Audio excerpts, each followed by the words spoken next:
This is how you're going to set ignition timing on a AW11 MR2. This is a NA 1985. I think it should be the same for the supercharged. So basically, first, if you're pulling out the distributor, mark where all the wires go.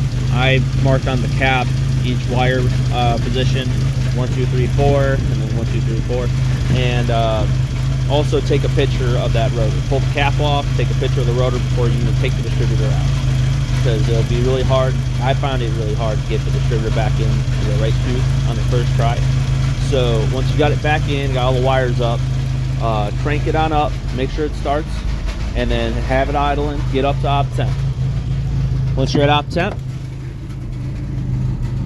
come back on over to the back of the car and set your little jumper in on the diagnostic connector on E and T, and then after that you'll hear it idle down, go into base timing. Base timing is when you do your adjustments, so you know this is exactly what it is. I'm looking for it. The computer doesn't have any say in it. You just cut the computer out of the situation.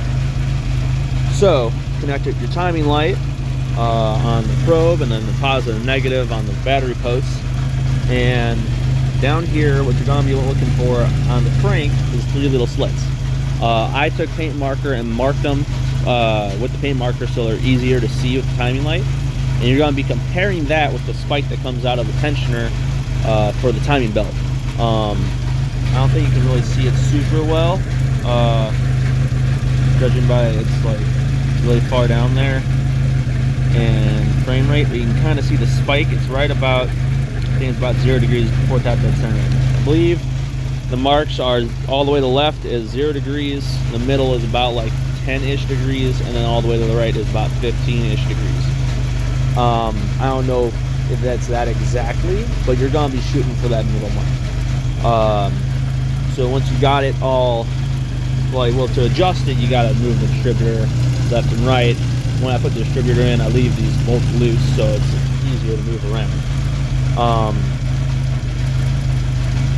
So once you got it up to where you want it at, snug up them bolts, and then pull the connector out, turn off the car, turn back on the car, and then take a look at your timing again. It should have jumped up to the 3rd mark, about like 15-ish degrees.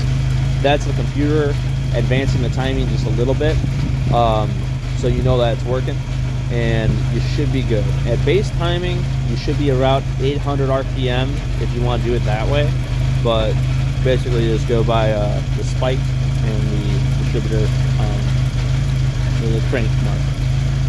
Pretty simple.